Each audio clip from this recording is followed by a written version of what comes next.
debate de política pública en América Latina es muy poco frecuente escuchar la pregunta: ¿la infraestructura genera crecimiento económico? Generalmente se da por descontado que sí, que siempre genera crecimiento económico. Pero en la infraestructura, como en toda política pública, tenemos que tener cuidado con las afirmaciones fuertes. Como siempre, el diablo está en los detalles. América Latina tiene una significativa brecha de infraestructura. ¿Qué entendemos por brecha de infraestructura? Es el stock de infraestructura que separa América Latina de regiones más avanzadas, de regiones en crecimiento, de regiones en desarrollo que invierten mucho más. Es decir, el stock de infraestructura de América Latina es mucho menor que otras regiones. ¿Cuánto menor? En general se afirma que América Latina, con las diferencias regionales, invierte alrededor de 2 o 3% del producto. ¿Cuánto debería invertir América Latina para poder crecer en forma sostenida?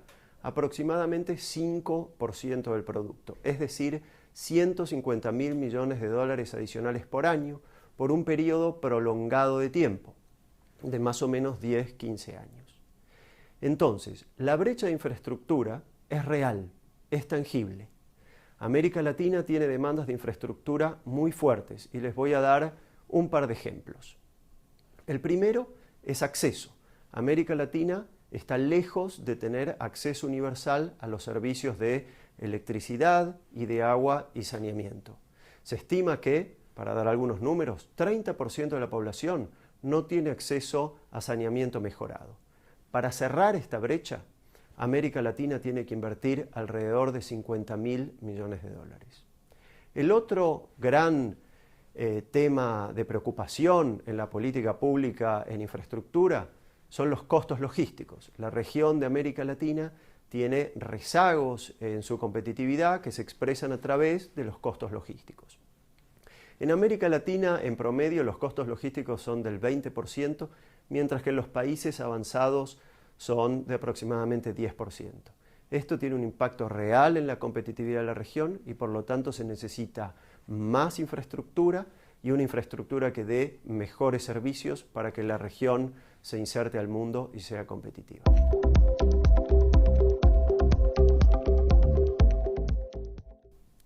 Ahora bien, hasta ahora hablamos de brechas de infraestructura, pero ¿cómo exactamente la inversión en infraestructura genera crecimiento económico?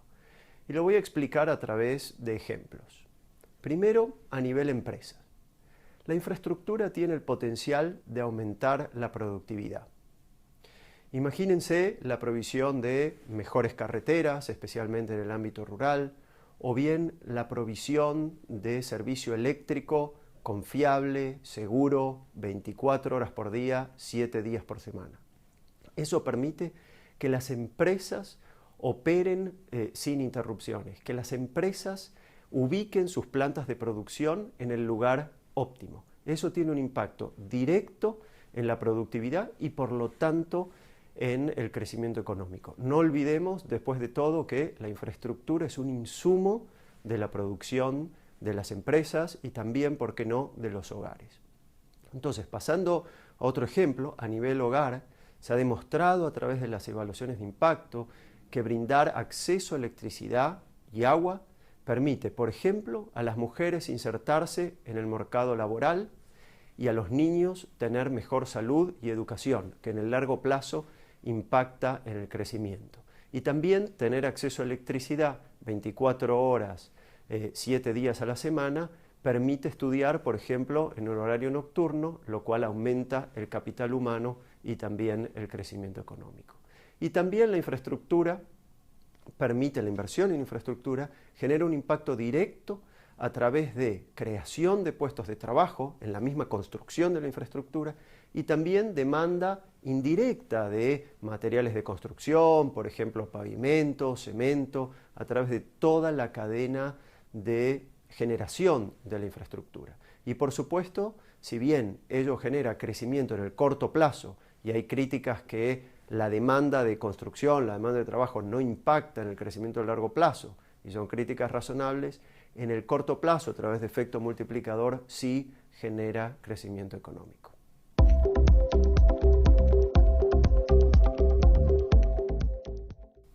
Recordarán que les dije que el diablo estaba en los detalles.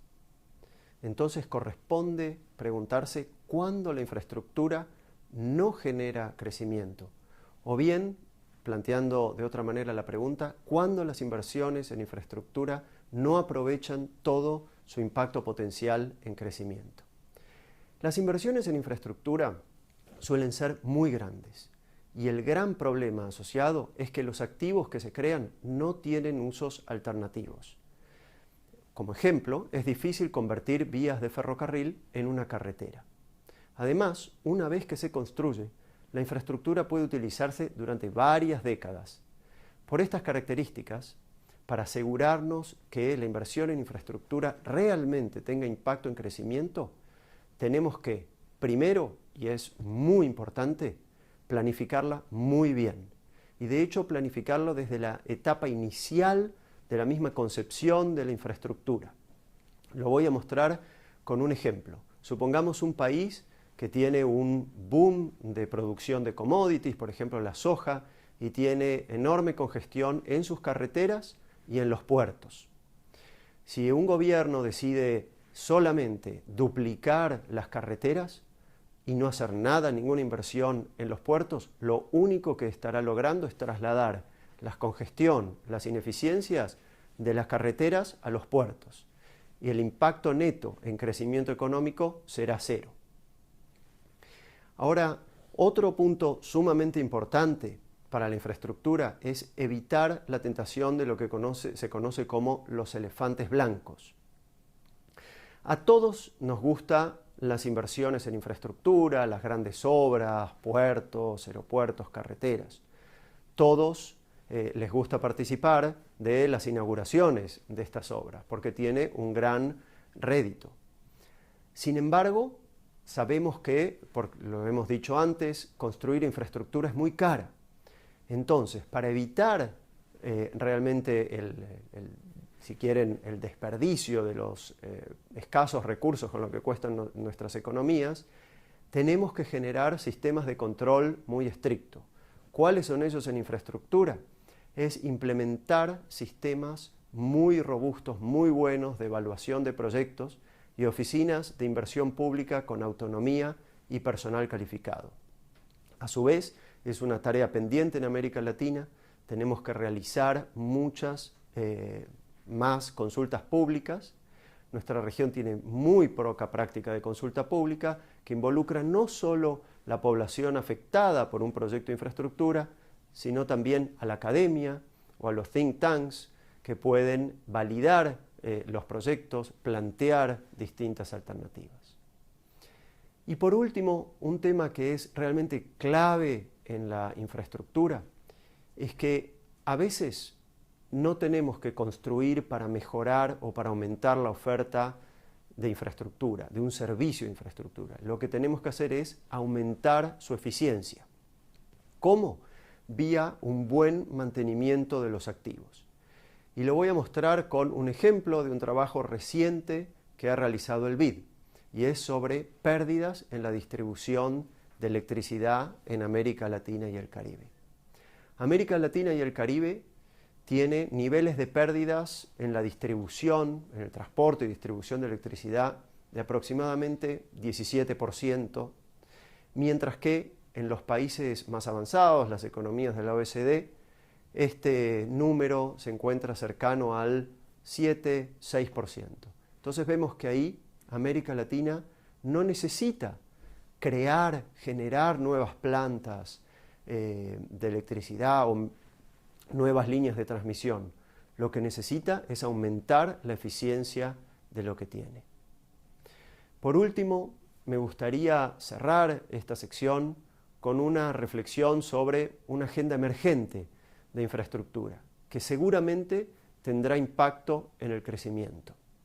Esta es la necesidad de generar una infraestructura que contribuya a mitigar el cambio climático y que se adapte a sus impactos. Sin duda, la infraestructura del futuro va a ser más cara que la actual. ¿Por qué? porque tiene que ser más resiliente. Por ejemplo, tomemos el caso de un puente que antes conectaba la ciudad A con B.